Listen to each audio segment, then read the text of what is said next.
All right, we are live. Welcome back to the Prospero.ai live streams. It is Steven here, and I'm joined by Matt, and we are going to kick off the stream today. Hope you all had a great weekend. We got a lot of fun, interesting, important topics to get to today. It is the busiest week of Q3 for earnings, so we'll highlight all of those. But Matt, I want to spin it to you, and let's see what when George gets in here, you guys are going to be discussing.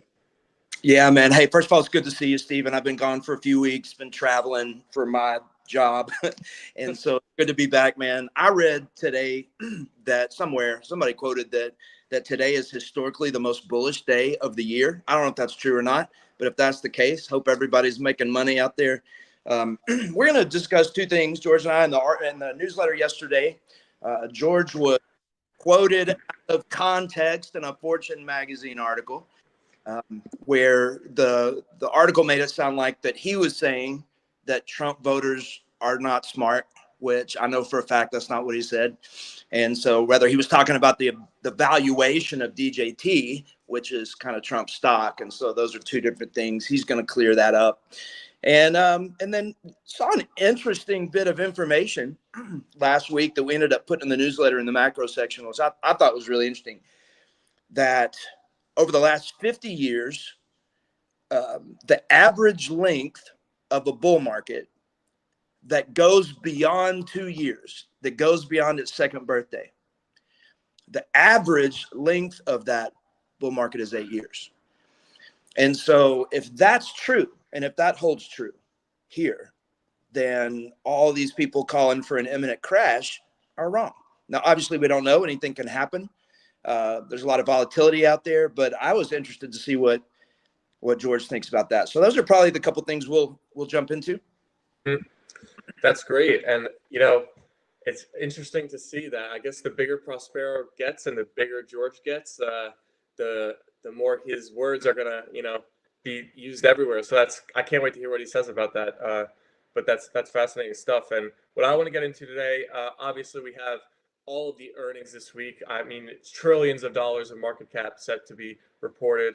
But I also want to cover Tesla last week because we highlighted that before they went out, and the stock reacted very well to them. Then another stock that we've been talking about, they've been making a lot of headlines recently, a lot of product updates, is Robinhood, who's launching another new product. You've probably heard us talk about the betting markets for elections before, but Robinhood is kind of getting into that game now, and they're going to allow people to bet on the election who they think they're going to win. And I'm wondering if this is just the start of this type of betting business for Robinhood. They obviously have capitalized on the trading aspect of investors' tendencies with options. So is Robinhood just going to become a betting platform, basically? But we'll discuss all of that. Then we have the NYSE looking to expand their operations. I mean, not 24 hours, but pretty close. So I'll tell you just how much it is, what it means for investors, if it's going to give or shift the balance of power between institutions and retail investors, and why they would be doing this in the first place. Then we have a follow-up on a story that we've covered months ago now, and it's kind of gotten swept under the rug, probably for the better of CrowdStrike, whose stock went down a lot when that outage happened and affected a lot of airlines and a lot of companies. But now their stock has been gaining since then, and they've been out of the headlines, but I saw the story how Delta is still suing them for hundreds of millions of dollars. So I want to give an update on that stock and the future of the cybersecurity industry and what this could mean, depending on how that lawsuit goes. And then last but not least, hello, George. Welcome to the stream. We had, one of the most respected traders, investors on Wall Street, Paul Tudor Jones, appearing on CNBC last week, and he shared his outlook for markets, how he views current government spending, different asset classes. He basically wrapped up his full mindset on the investing markets in today's world. So I think it'll be good to discuss how he's feeling about the markets and if we can agree or disagree with any of his positions. But let's start with Matt and George today. So I'll let you two do your thing, and if I have any questions, I'll jump in. Hey, it's good to see you, George. Been gone for a couple weeks traveling with my day job. But as always, man, I feel like we need to start off with where'd he go? Did we lose him? There he is. We need to start off I'm here, yeah. with a I'm doing a fashion few last things. introduction. Tell us where you bought that shirt. Tell us about it. This is a funny story, and I will say it in 1 second. So I generally buy things like, I think this one is just like on Poshmark. I don't necessarily reveal to the broad audience where like the brands are, There you but go. I'm always hunting for things on Poshmark from my brands. And are we dealing with a slow internet today? How am I looking? You're looking good on my end. Me too. Maybe. Okay. Oh, I see I do what's see. going on here. Okay, 1 second. Sorry. Um, this was supposed to start up automatically. Okay, I'm just going to do one quick. Everything's looking good. I'm just going to do one thing that might stall it for a second. I'm just going to be right back. No problem. Okay. There we go. Now we're ready. Yeah, just a little slow on my end. It's distracting, but as long as everything's good. Well, let me say this, So man. yeah, I'm hunting for my things on Poshmark, but basically what's kind of funny about this shirt in particular is this is my LinkedIn picture, and I really like this shirt, and I never really wear it to events because I don't want people to be like, oh, you wear the same shirt all the time. So I'm probably getting into more in my head than anything, but if you look me up on LinkedIn, you'll see this shirt. So yeah, this is not one that actually gets a lot of burn for how much I like it. But yeah, I did wear it like for these like headshots for my like, my standard one. So yeah, that's the funny story about this shirt. Well, I feel like it's one of the proofs that Prospero is probably going to be wildly successful because there's only so many people on the planet that can pull that off. And you're one of them. I just think maybe you'd make a great billionaire one day, George. And so you're looking good today. Well, man, listen. Thank you. Yeah, Yeah, wouldn't mind. man. So in the course of my career and my job, I have been in, or the organizations that I've led have been in national news articles 30, 40 times. And literally every single solitary time that either I or an organization that I've led has been in a national news article, it's been wrong. I've been quoted wrong. They got wrong information. I mean, it's shocking how often it happens. And that happened this week with you. You were quoted in a Fortune magazine article, which is kind of cool. Congratulations, man. That's a big deal. And, but they kind of took your quote out of context and made it sound like you were saying that people that voted for Trump were not very intelligent, when that is not at all what you were saying. So why don't you unpack a little bit for us what you were saying? Yeah, it wasn't the most flattering quote for me. And it's, I understand, and I actually, I've had a different experience. I've been in the national news, a number of times now at some big places. And basically every time has been great other than this. And I think there was an issue, and the thing is, it wasn't like they grabbed a quote. It was what I said. They just grabbed it without all the context. Gotcha. And basically what I was saying is there's been some implications that since the betting markets, especially the poly market, is way more favored to Trump than the polls, right? And there was a suggestion in some articles that I saw that because people were betting real money, that there was some kind of, wisdom of crowds there. And, I pointed out two things. The first thing I pointed out was, the valuation on DJT.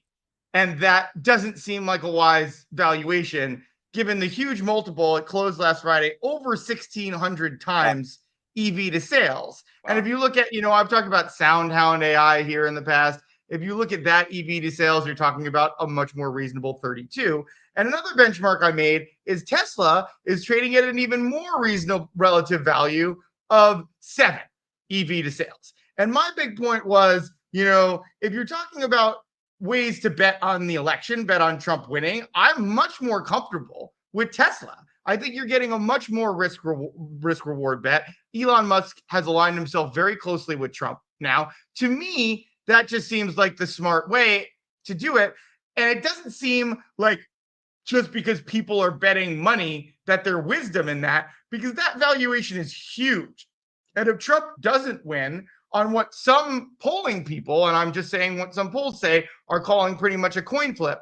And just so people know, even, say like an economist poll, which I've generally found to be politically neutral, putting 55-45, that's pretty much a coin flip that we're talking about. That slight edge, still plays out pretty close to a toss-up, especially if you're talking about a stock like DJT that will almost definitely go down a lot if Trump loses, which is different than Tesla. I believe Tesla might take a bit of a hit, but nowhere near the same hit. And that's grounded in the valuation, right?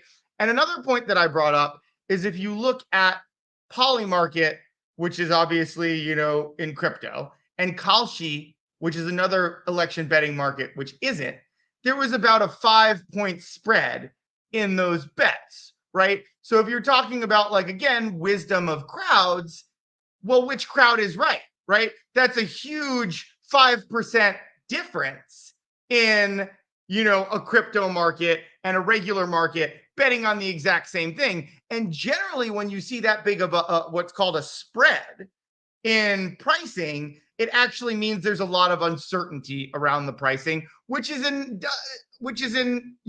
direct opposition of the idea that there's wisdom. So I made those points. I understand you can't quote on everything. I got quoted a number of times, actually, which is, I don't know if I hope no one was upset by this, especially any of our loyal watchers or readers or anything like that.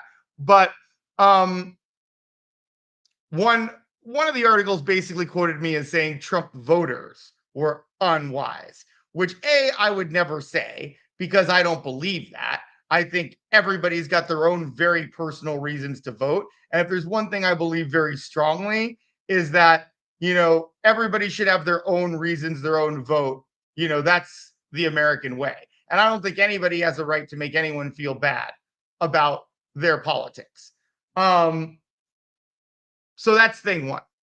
Thing two is, even then, I wasn't saying people that were betting on Trump were unwise just to bet on Trump, right? I was saying that there were better relative value, and the people that were betting on Trump through Tesla, I believe there's more wisdom in that because of the risk reward. And we're always talking about risk reward than people betting on DJT. Yeah, and for folks that are listening, who, and I doubt everybody, we know you, George. You have always been apolitical. You and I have known each other for a while. We've gone to dinner together, spent a lot of time together. I literally have no idea where you stand politically. That's why we titled the article "Red, Blue, or Green." We're green here at Prospero, and yeah, of course, who wins the election is going to have an impact on the market. But man, we just our primary loyalty is to the people that are involved with Prospero and helping them make money. And so, George, one more question for me. We found a really interesting piece of information on X that talked about the length of bull markets. And it talked about how that over the last 50 years, the average or the bull market that last past its second birthday, the average length of those bull markets is 8 years. So over the last 50 years, if you get past your second birthday of a bull market, historically speaking, you got a long way to run. Here's my question. Why is bear porn so popular? I mean, everywhere you look on the internet, on X, like I literally saw it this morning. This guy was making charts and he was making a prediction that we're about to fall off a cliff, buy gold, run for the hills, buy a generator. Like, why is that the tendency of so many to assume that we're going to crash when historically speaking, bear markets have legs?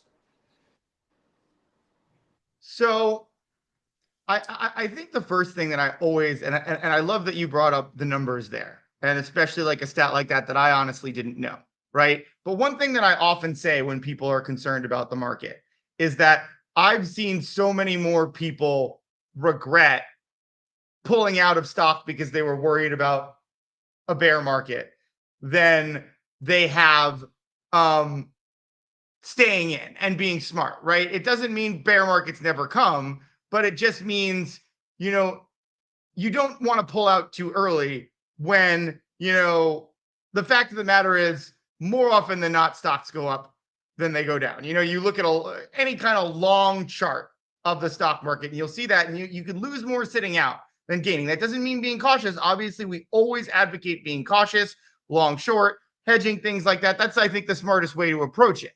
But I think that kind of fact is very important because, once you get that momentum, what ends up happening is, people do buy dips. And both Republican and Democratic governments are very supportive of the stock market. And I would say increasingly and overtly supportive of the stock market. So you kind of have to bet on, even if there are adverse conditions, the government is going to do everything possible to keep the stock market going and healthy. So I think you always have to remember, all of those things. In terms of, why are there, bears out there? I think some of it is there's always shorters in the market, right? Some of them long-term shorters, some of them short-term. And then there's just a lot of rhetoric, a lot of bots. Now, I think, when retail investors talk about that, I do think they're right to say there's, a lot of that kind of, bears will use, things like especially StockTwit, social media or whatever to, pump up their positions. And I mean, I think what some people forget is there's always people on both sides of trades. And this is my biggest problem when, there's like kind of the paranoia in these like meme stock kind of things where people suggest, oh, they want to keep the stock price down. Well, in light of what I'm saying, there's always a lot of institution. If a stock is not just going straight to the floor, there's a lot of institutional longs involved, a lot of theys on both sides. So that's always one of the most ridiculous. I validate on one side and I say, yes, there's bears that want to turn sentiment, social sentiment against stocks, and they make effort and bots and things like that. But the other side is, I always say there is no they, right? There's no grand scheme to short a stock by all the institutions. There's always people on both sides of the trade, and that includes shorts. There's almost never, and you could see in the short interest, there's almost never anyone that is not short. There's always people that disagree on value. And always remember, anytime someone's buying a stock, there's someone selling on the other side, right? And more often than not, just by the numbers in the market, there's someone selling on the institutional side, right? There's someone who thinks on the other side of that trade, when you buy a stock, that the stock is not a good value anymore. They want to get out or they think other things. And I always think it's important to remember all of that. But yeah, I think there's always going to be people, and you never know if it's a day trade, if it's a longer term trade, but there's always people on both sides. And, that's why one of the reasons why we never go all the way long. And right now we're pretty hedge neutral because there's, a divergence in SPY and QQQ net option sentiment. It's why we're always there, because there's almost always a bull story and a bear story. And I think especially now there's definitely plenty of tangible, macro, geopolitical, consumer spending reasons to understand the bear side. But at the end of the day, that's why we always advocate for having like an investment thesis, right? Because if you have a good investment thesis, you should be able to tune all of that out, whether you're long or you're short. Well, and that's the beautiful thing about Prospero is we don't have to guess what's going on. Hey, one thing I'll say before I jump off, I have been an adult through two major bear markets and one pretty significant crash. And one of my biggest regrets in my whole life is not pouring more into the stock market during those bear markets. And so, obviously World War III can happen, but the worst case scenario is it goes down and we have an opportunity to buy great companies at a lesser price. And so, hey man, it's so good to see you guys. Thank y'all for having me in. Hope y'all have an amazing show. I'll be watching. Have a great day. Thanks, Matt. Thank you, Matt. That was a great kickoff to the stream, and I want to pick up, right where we were leaving off with the divergence in net option sentiment. That's one of the first things I wanted to ask you today, because I wanted to pose it as which side will win out, but really it's, at some point we expect either the SPY to meet the QQQ or the QQQ to meet the SPY.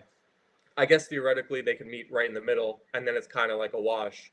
But um, if you had to choose right now, which way would you lean? Would you lean the SPY meeting the QQQ or the QQQ meeting the SPY? And then also, why do you think the SPY is so much lower than the QQQ? My thought would be maybe energy after I saw today, USO, a United States Oil Fund, being so down. Maybe that could be weighing on the SPY. Do you have any other causes, or could that be it? Yeah, I mean, I think general, like, geopolitical risks um are kind of more favored to things like oil right now. And things in, like, the production supply chain that we've seen kind of slow down as these tensions has increased. So you have that, and then I think you also have, like, traditionally, you SPY is what everyone hedges with. And I think there's more concerns around the election, and that's going to be a drag. I mean, anyone that's followed Prospero for a while knows that in bear markets, we generally see an SPY of 0 or extended bear trends, SPY net option sentiment. And that's just a reflection of people hedging. And, even then, and even in extended bear markets, you could see QQQ net option sentiment in the 20s with SPY at 0. So I think that's an important thing to remember, that I just think we are seeing some concerns in energy, but I just think we're seeing, and we've been calling this out. So, no reason to think that it's not a confirmation of what we've expressed concern over, that people are going to be more and more concerned heading into the election, and they don't wait until the day before to put those on, right? Because if people start getting nervous, they'll start selling, maybe now, maybe 5 days before the election or whatever. So, you don't wait until the day before to put on your hedge necessarily. And I think, we're seeing that. And then, kind of on the other side, right, you have to respect the upside, right? Just to name a few, like, I think a lot of tech stocks, especially something like Tesla and the QQQ will, do well in the election. Some of it could just be the fact that, a lot of the mega caps have earnings this week, right? And people could be, just kind of bullish on their earnings. And that's why you see kind of the QQQ, there's reasons for pessimism on the SPY and there's reasons for optimism on the QQQ. And after those earnings, we might see them, QQQ descend a little more. I would expect them, to meet, like, I think probably before the election. And I have been saying I kind of expect QQQ to go down, but we could see if, some signs are Trump is gaining strength as this election, draws closer. And if we see Trump gaining more strength, obviously we've seen people treat that as a bull signal. So we could see less uncertainty around that. And, obviously we've talked about it. One of the things that, even if the votes look to be going towards Kamala on election night, there's a chance that we could see a contested election as we did last time. And I think there could be more worry around that. And, Trump winning would be seen as a cleaner victory for the stock market. So I think all of those things we're looking at. But I think it's just very hard for anyone to play as a result, because we're talking about a coin flip, and we're talking about a coin flip that, even if it goes, if it goes one way towards Trump, I think we're talking about a pretty clear bull signal, right? So that's where you're seeing like the upside needing to be respected on things like tech stocks that I think will, have a rally, and the market will have a rally if he wins. But then on the other side, you're dealing with, a potentially highly concerning contested election instability. And that's where you see all the hedging. So, where you could say this will come out in the wash, right? You could also say that this is kind of the market just reflecting the risk on both sides. Yeah, that's well said. And one of the stocks I wanted to get to was Tesla, since we cover them so much, and they had a very positive earnings reaction. I think what investors were most impressed by was their ability to increase their margins in the third quarter. Um, and obviously, we've highlighted, how Tesla is kind of dependent on the election going forward. So if you just want to react to their earnings, but then also I have a question following up. If Trump is elected, do you think Tesla will hit a new all-time high in the next 4 years? Because it's one of those stocks that had that crazy peak during like the pandemic, but it's never fully regained that. Even though it's inclining now, it's still at a lower level than it was back then. So, in the next 4 years with Trump, you think a new all-time high for Tesla? Yeah, I mean, I think we will definitely see that. I think we're definitely going to see, if Trump wins, Tesla hit an all-time high, and I think that's going to be. I think we do expect to see positive developments in full self-driving, which will help their margins, right? Obviously, that's a great margin business because they already have the technology built, and then the cars are shipped, and then you're just going to be collecting additional revenues with very little costs. And I think that that's where you're starting to see. Yes, I think Wall Street, everyone was pretty impressed with their improvement on margins. I think I'm not sure if it was this weekend, but Musk basically came out and said he didn't see a $25,000 Tesla ever or anything. So I think they're being pretty clear that Teslas are going to maintain that good margin, especially if we're talking about things like full self-driving revenues. And then I do think we are seeing the appetite to bet on a Trump win. And as I said, I think if you want to bet on that in an intelligent risk reward way, you think Trump is going to win. I think Tesla is an excellent way to do that. And I would go further and say, I think institutions that would like to bet on a Trump win, they are much more likely to bet on Tesla or Coinbase in the stock market than they are to bet on DJT, which is much more like, I would say, a retail driven thing because of the massive risk and the very expensive valuation relative to the revenues. So I think we're seeing all of that, and I think we will see a historic bull run for Tesla if Trump wins. And you know what? I wouldn't be surprised. I wouldn't be surprised to learn that I don't know if there's any way to do this, that Trump and his family and a lot of people around him own Tesla stock.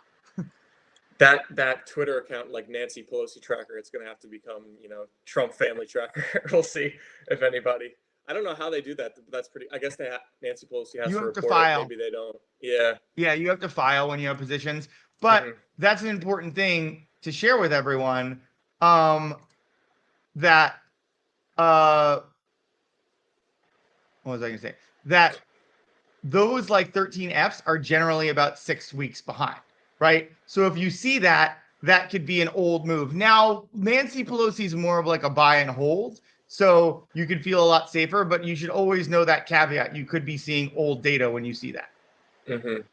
So investors of the other Mag 7 companies probably, I think they'd be feeling pretty good after seeing the way the market reacted to Tesla. I'm wondering how much do you think that is like an early predictor of how the market's going to react to this upcoming week? Because we have Tuesday, we have Google. Wednesday, we have Microsoft and Meta. And then Thursday, we have Amazon and Apple. So trillions of dollars of market cap to be reported this week.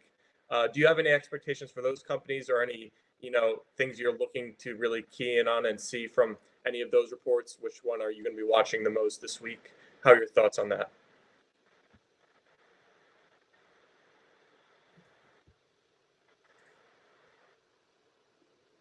Hello. Oh, sorry.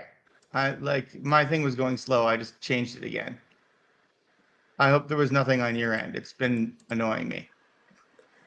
I did notice that there was a slight lag in your speech versus your mouth, so that's going to be fun for me editing this week. But I'm sure I'll be able to fix that. But besides that, it Oh, was I fun. was hoping you would. I was hoping you would say that. I should have just like restarted. Like sometimes this computer is just like so annoying with that. Um, but yeah, should I try to like restart and come back? I don't know. It looks pretty good now. I'm not really seeing it anymore. Oh yeah, I think I changed. I mean it's not great. Hold on, I just noticed something about my computer. Sorry. Okay, go ahead and. Well, while we're doing this, I think I have a funny question more so to ask you, a proposition more so. I think we should both dress in costumes for our stream on Wednesday. How do you feel about that, George? And if you're in the chat, what do you think? Should we come in costumes on Wednesday for Halloween? Do you have a Oh, for costume? Wednesday, yeah, I can do that. We can come in costumes. Okay. I think that'll be funny. Maybe we'll just wear it for the first 15 minutes or something, but at least give the chat something funny to look at. Okay, everything appears to be good with the internet now. I think I fixed it. Okay, cool. All right, so just getting back to I was just kind of setting up for you on a tee like this week of mega cap earnings.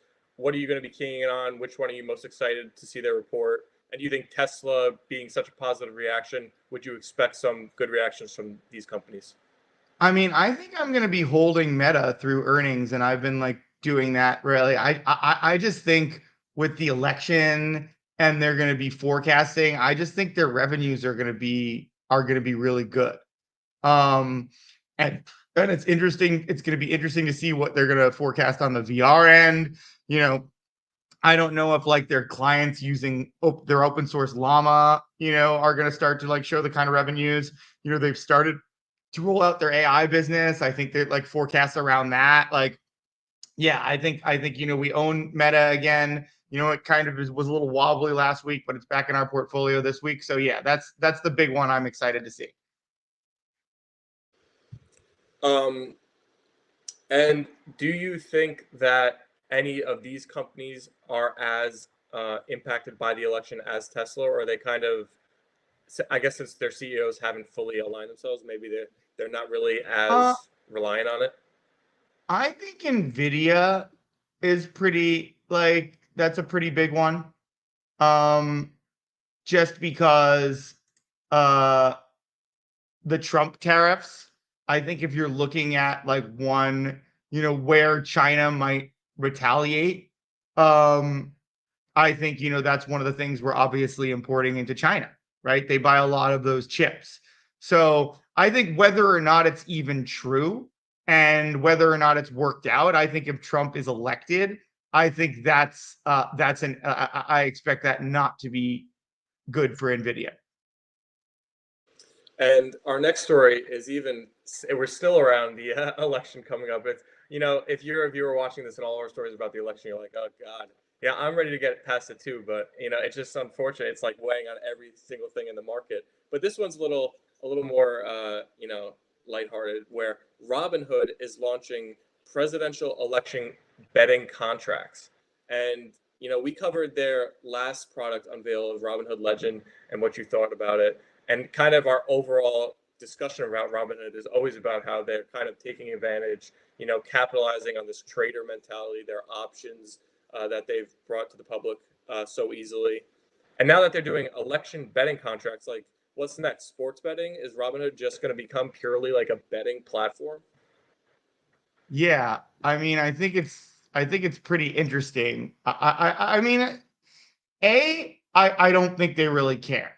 I think any way they can get more people on the platform and betting money, that's what we say. I don't think they care about their users like the real users are, or the real customers Citadel, where about a third of the revenue comes from.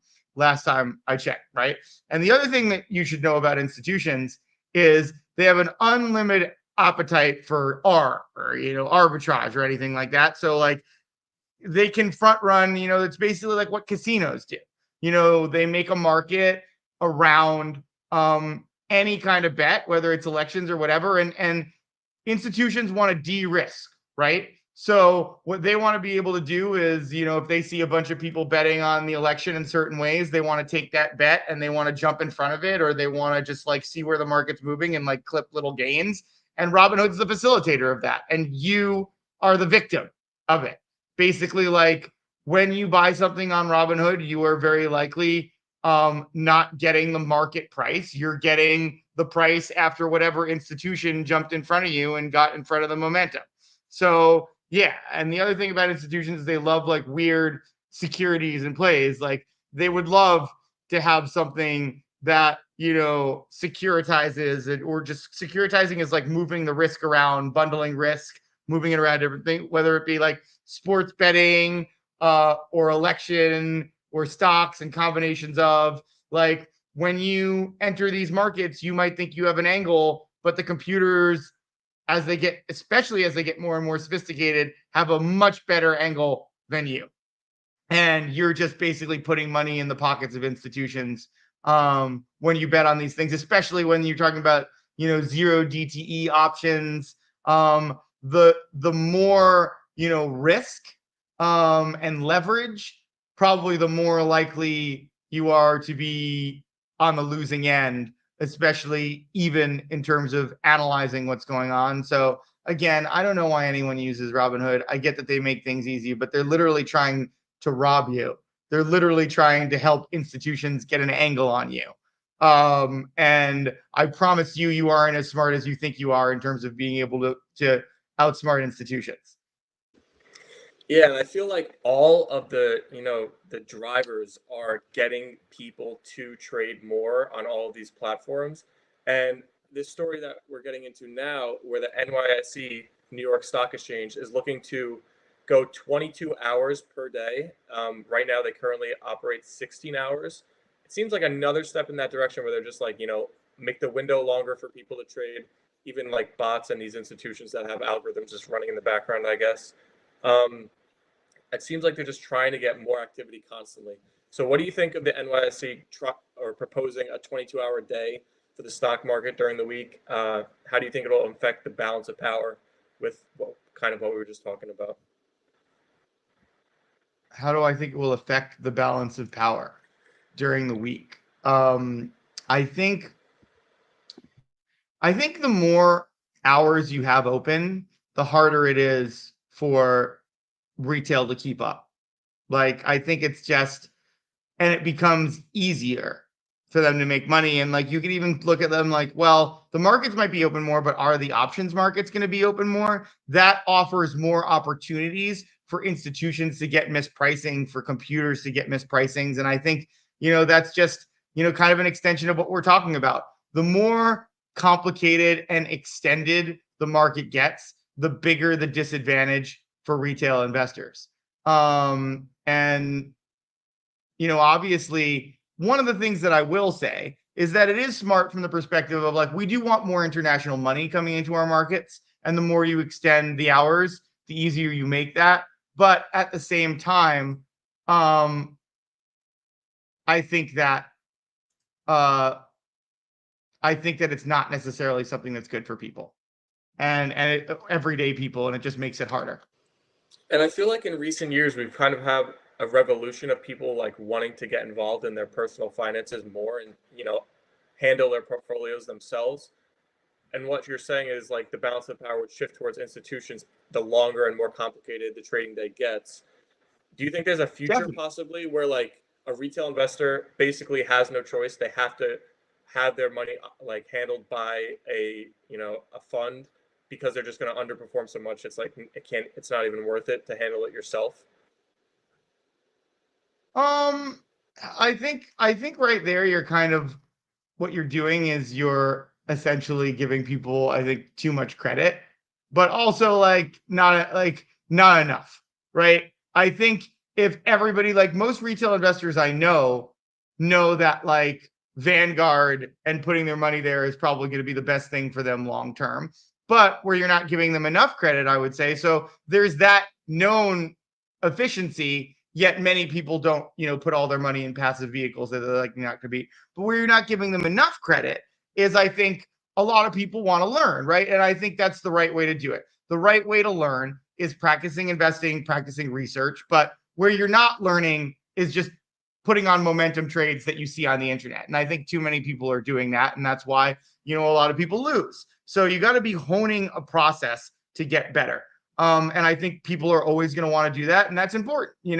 One of the things that I always say when some people are like, should I just buy the market? One of the things that I say is, well, not necessarily. If you're willing to put the time in, if you look at the Mag 7 has significantly, by orders of like hundreds of percent, I think, outperformed the S&P 500 in the last 10 years, right? So if you find the right growth companies, right, that is the way to go. But if you look at the other side, I don't necessarily know. Yeah, I don't necessarily think that people are always that wise in terms of how they put in the work, right? And I think you do have to put in the work, and that's the other side. It's not just going to magically happen. You do have to learn the fundamentals. You have to combine that with building a good thesis, right? Because the fact of the matter is, there's not many people talking about the next NVIDIA, right? There's people just kind of getting in on the ground floor that understand technology and understand the direction. That doesn't mean the opportunities might not be there. But what I'm saying is, I think a lot of people are looking in the wrong places. They're looking on social media to find the next thing, when the bottom line is the people that are going to find the next thing are people that are doing like deep fundamental research more often than not. Great points made. And one growth company that I wanted to bring back up again today, because we haven't talked about it in a while, after they had the outage a couple of months ago that affected, all these airlines and a lot of companies around the world, is CrowdStrike. I saw an update that Delta Airlines is still continuing to sue them for hundreds of millions of dollars. And CrowdStrike stock initially went down a lot when this all was going on, but it's kind of been under the radar and quietly gaining back some of those losses. Not quite all of them, but it's been on a pretty steady uptrend since then. Can you give us an updated view on CrowdStrike and that whole saga that played out? What do you think this lawsuit ongoing for these companies means for them? Well, it's going to be very bad news for CrowdStrike if Delta wins, right? Because a lot of people don't necessarily want to take on the costs of these lawsuits, not knowing if they're going to win or not. But if people that were affected by the outage see that Delta could win and there's like a legal playbook to do it, that's going to be very, very bad news for CrowdStrike, and there'll be like a lot of followers. But it is one of those things that it's going to be an interesting case, right? Because part of it's going to be CrowdStrike's going to be able to kind of put back to these systems, like, what about backups, right? Like, don't you have some kind of an obligation, especially as like an airline with planes in the air? Like, don't you have some kind of a reasonable expectation that you're going to have, sufficient systems that if this fails, there are fail safes, right? So it's gonna be an interesting case, but I would probably stay away from CrowdStrike a little bit until it comes out. Like, granted, I say that we've picked up some good momentum scores on CrowdStrike the last 6 months, and that wasn't necessarily something that was in our typical portfolio. So we will continue to keep an eye out for it, but it's definitely risky. You mentioned how that it would be really bad for CrowdStrike if they lost this lawsuit. Is lawfare something that's used in the business world, like as a tool from companies when they're trying to, I don't know, get positioning against competitors, or just winning outright in the business world? Is lawfare a tactic that companies use? Yeah, I mean, it's typically used as um, a big. It's typically used as something that like big companies do against small companies, as a way to like intimidate them or make it tougher to compete or whatever. But sometimes lawsuits just happen because someone pisses someone else off, and like the thing about lawsuits that I'm not sure if, my dad's a lawyer, and I've been around this, and I've been around the legal profession. And sometimes people just put out lawsuits that they know they're not going to win, just as like a warning to like not mess with them. Like, actually, some successful people that I've seen that aren't the most pleasant people are just very, very litigious, because they don't want their like employees suing them or whatever. They just want to make it very unpleasant to sue them. Um, oh, Mario, in terms of the service agreement, I haven't read the service agreement in CrowdStrike. I can't speak to it. That's why I was talking, pretty vaguely about it.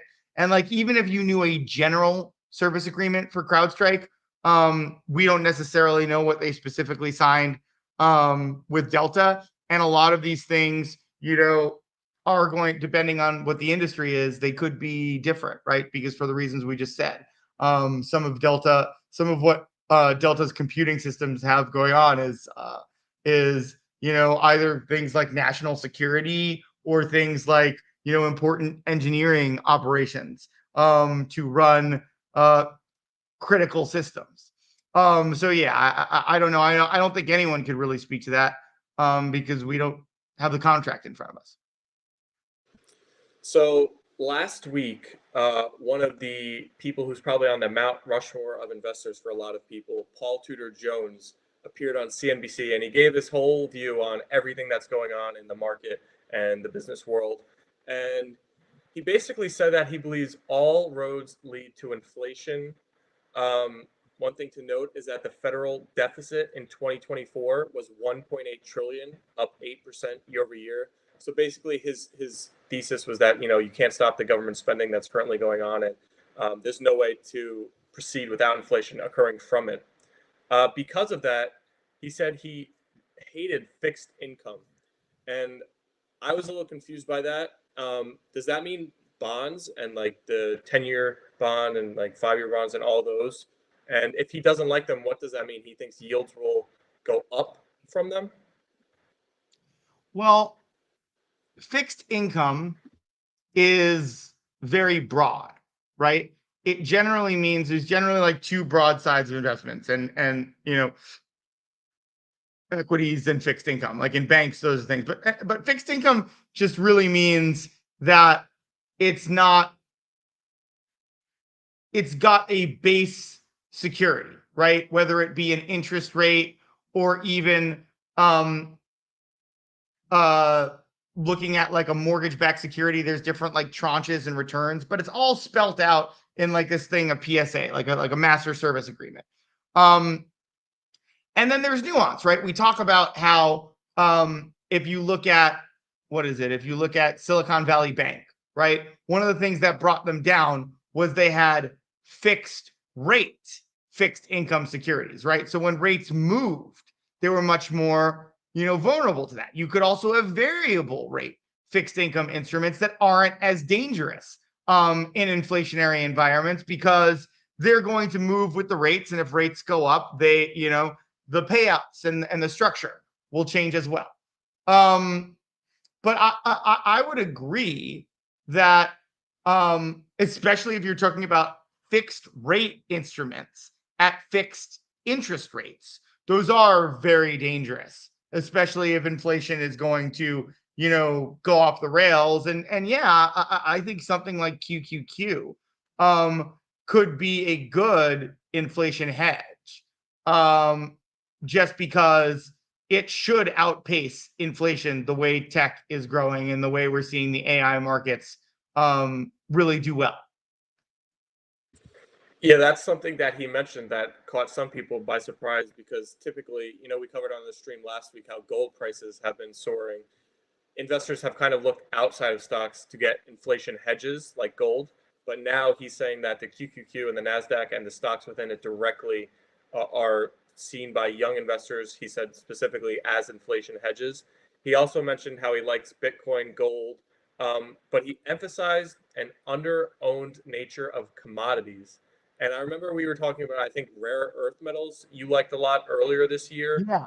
Um, how do you feel about that view of commodities? And are there any others besides that that you would I think be it's interested in? great, and probably a big problem with gold is that it looks a little bubbly, right? And things that are bubble like look like they have a bubble aren't necessarily the best inflation hedge. I mean, granted, people would say QQQ isn't a bubble, but I think when you hear someone like Paul Tudor Jones say that, he clearly doesn't think it's like to the same extent, right? Because you could argue that just there's value there in terms of QQQ going up and like gold going up in value at the same rate when there's not really anything that's making it increase in value in the same way as technology is increasing in value, specifically as it relates to the idea that these technologies can become faster, cheaper, and kind of eliminate headcount, for lack of a better way to say that. So yeah, I think there are a lot of commodities that would act as good inflation hedges. But you probably don't want them to be, just look at a 5-year chart.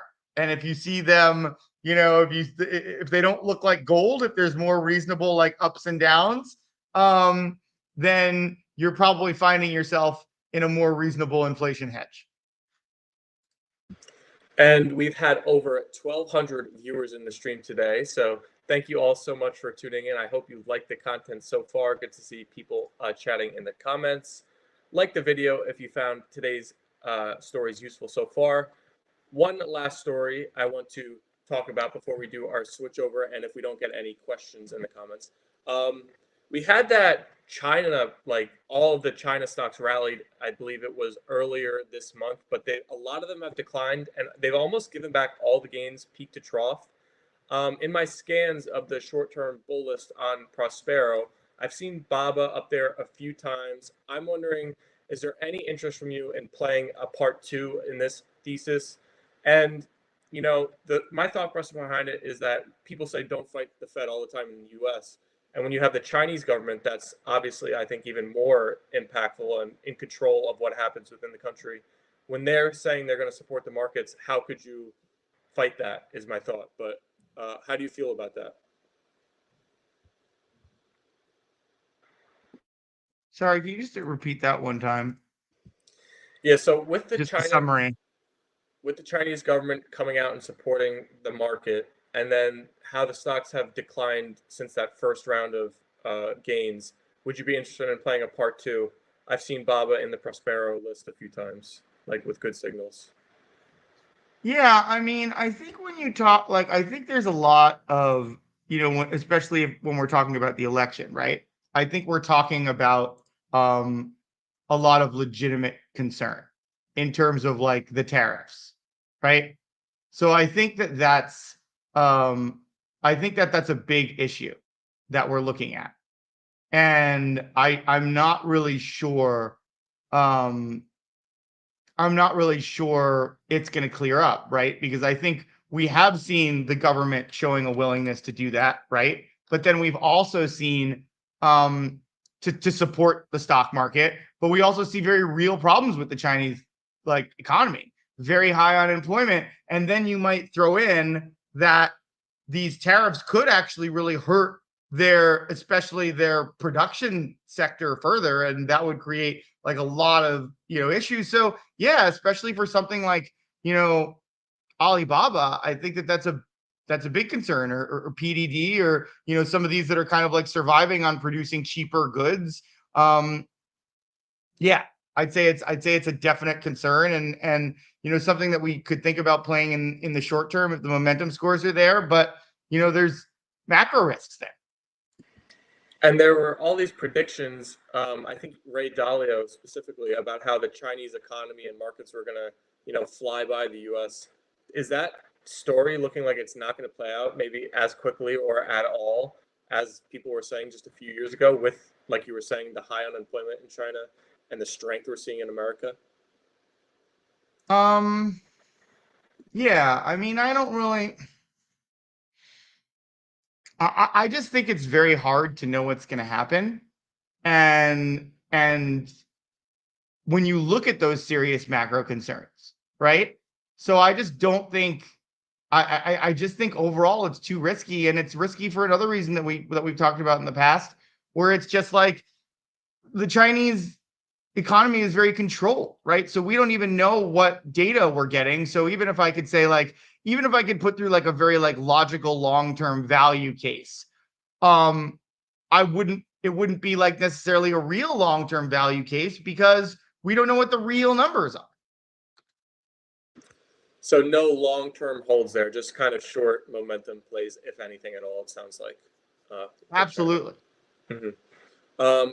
Time to do the switch over for the model portfolio update. I see DJT stock is ripping, so I wonder how. could you add one share or short one share? We'll see. But our viewers will have to stick around, but we'll see George on the other side. Thank you all for tuning in so far today. What I'm going to do now, as George is doing the switch over, if you're a new viewer, is I'll give you how the net option sentiment is looking for the QQQ and the SPY within Prospero. Hope you all enjoyed the topics that we had so far today. Exciting week coming along with all of the earnings we're getting. We'll be back live Wednesday at 3 p.m. So we'll have some of them by that point, but even more to come after that. So taking a look at the markets right now, we have all of the markets in the green. And I feel like we're getting a lot of these seesaw back and forth moves now, which is very interesting, where we have the Russell that is leading by a wide margin today of 1.5% over all the other indices. Dow Jones 0.5%, SPY 1/3%, QQQ 1/5%. So small caps ruling on the day. But now let's take a look at the QQQ and SPY net options sentiment, if anything has changed. Okay, so the QQQ is at 56 currently, so staying high in our signals. And the SPY is at, SPY is at 10, so SPY continues to go lower. Yikes. All right, George, so the divergence keeps diverging. SPY is at 10 now, and the QQQ is at 56. Wow. And what's also interesting is when you look at all the indexes on the day, the Russell is now the leader by over 1% over all of the others. So I feel like we're getting a lot more of that recently, where like it's seesawing on a daily basis. Yeah, that's interesting. Hold on, I am. But SPY nearing single digits, so. I know. Let's get everything going. Oh, get my little light. All right. Let's look at Substack.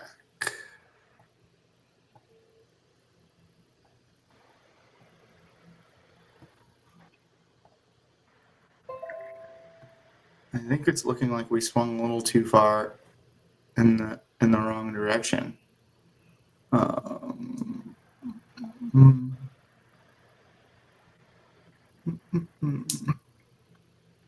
Just taking a look at the lay of the land here. All right.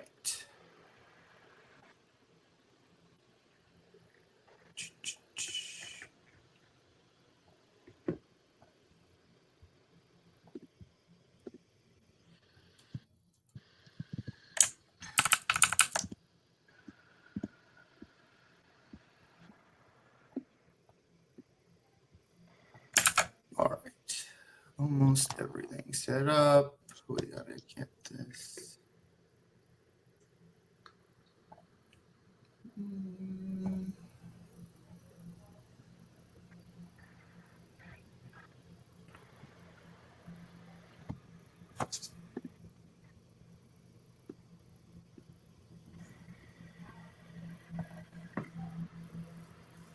That's done. All right, let's take a look at everything here. Share the screen.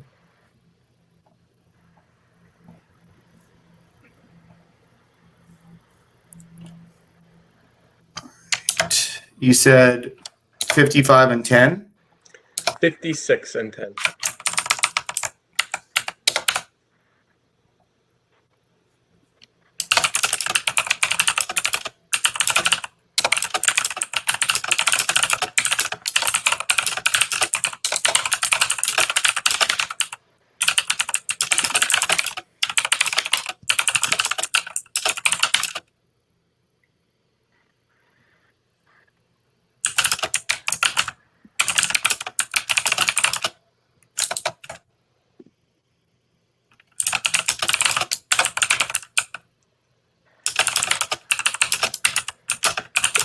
Not a surprise to see this gap widen with the way energy has performed today.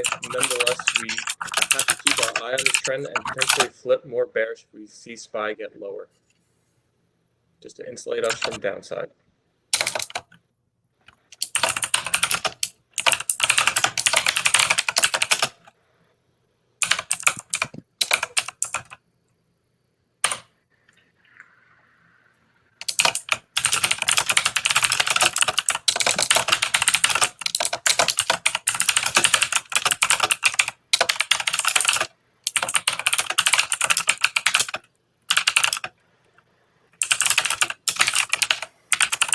Looks like tensions in the Middle East are spooking the energy markets, which makes what is a complicated setup heading into the election even more complicated.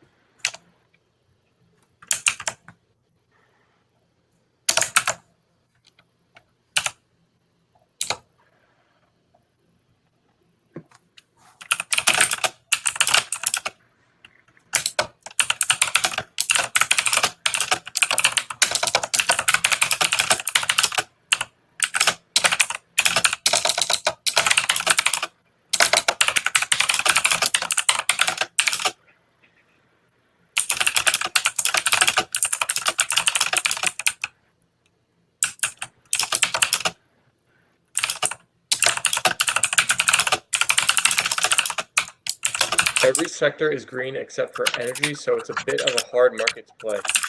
We do see negative trends on the 1 week for a lot of stocks, so it is more of a stay away on the bull side for materials, industrials,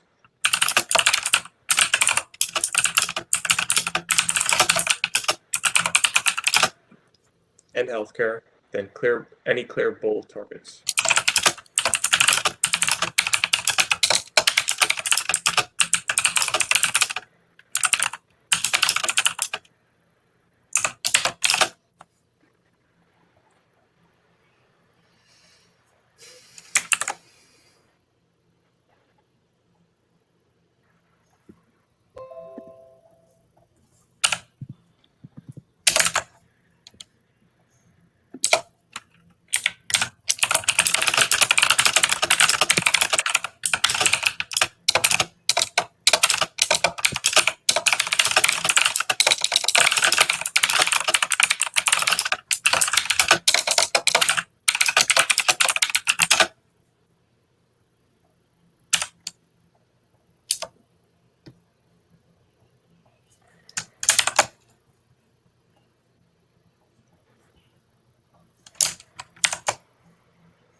Okay.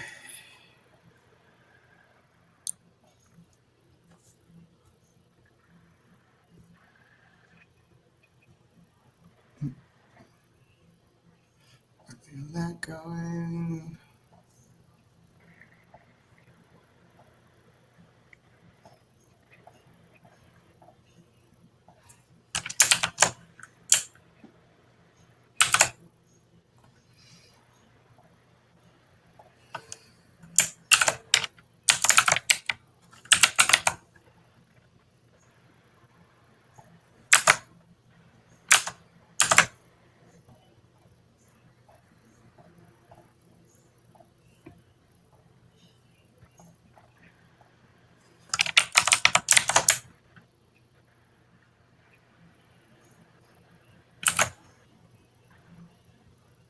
Damn, did Spirit report today?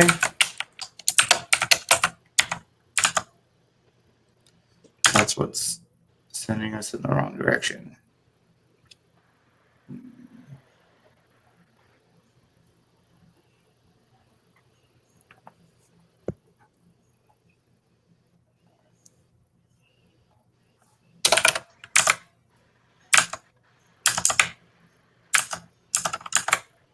I don't think they reported yet, but they announced cost reduction plan.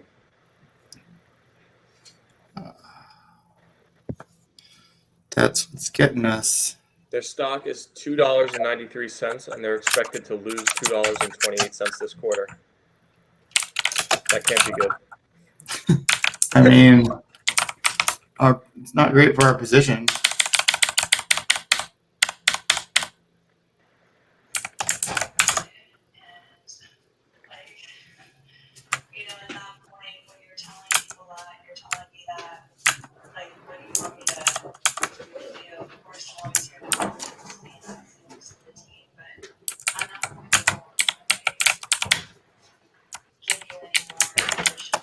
CPRI is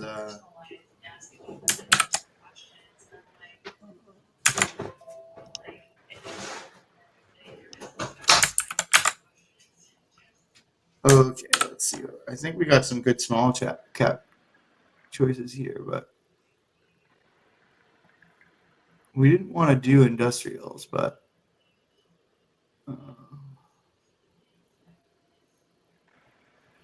yeah, maybe we just want to grab these. Just keep riding it up. True financial services, and maybe we'll grab one SMR. CPRI trends are pretty cool to look at in Prospero. Oh well, actually, Like it net catches options your looking attention. pretty high. It's above 50. Why not? We'll do it. Could bite us in the ass, but we'll keep our eye on it. Honestly, both ways, because the stock dropped and the net option sentiment was like 8, and now it's risen all the way to 75 Yeah, after it dropped. I mean, it's not looking great from technicals, but we'll take a flyer. Santa Claus rally, here we come. What? Santa Claus rally, here we come. Yeah, maybe.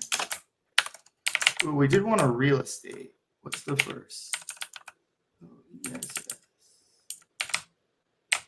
That's just not good enough.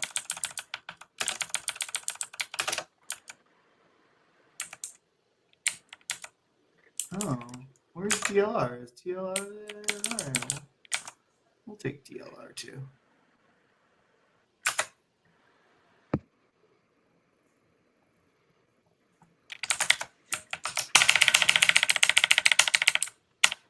Ooh, TSM's in not good shape.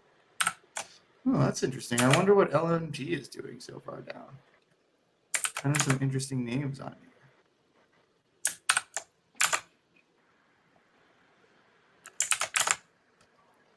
All right, let's see if there's anything interesting here.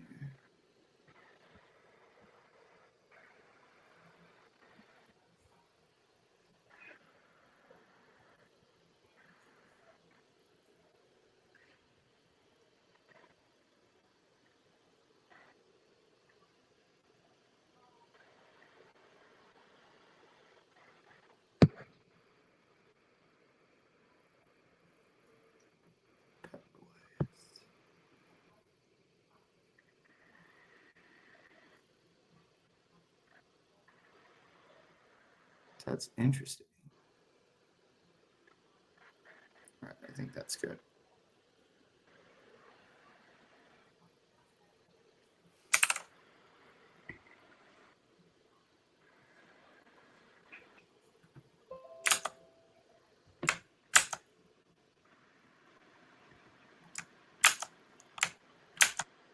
Where? Over here.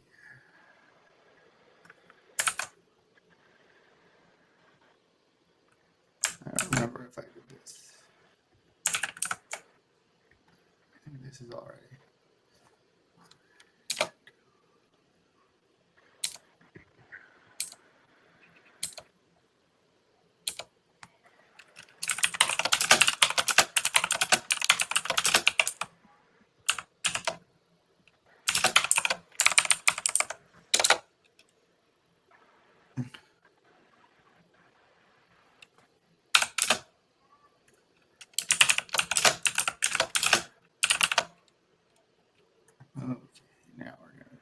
this.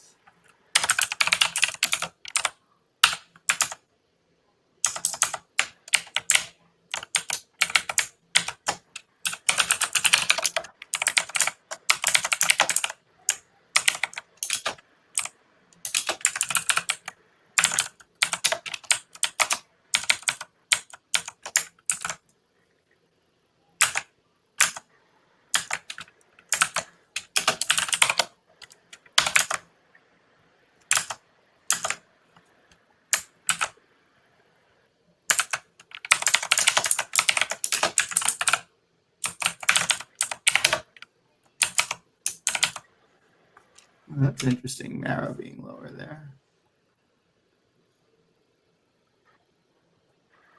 I think we want to do this. I have 4 NVIDIA. Oh, damn.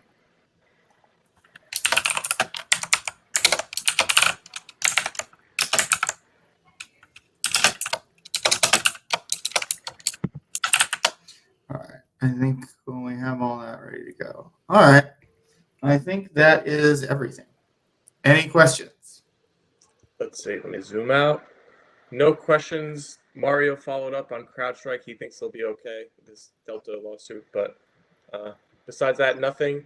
We will be back Wednesday at 3 p.m. Such an important week with earnings. So you'll want to tune in then for everybody who's still watching. But thank you all for joining. Thank you, George. And we'll be back Wednesday.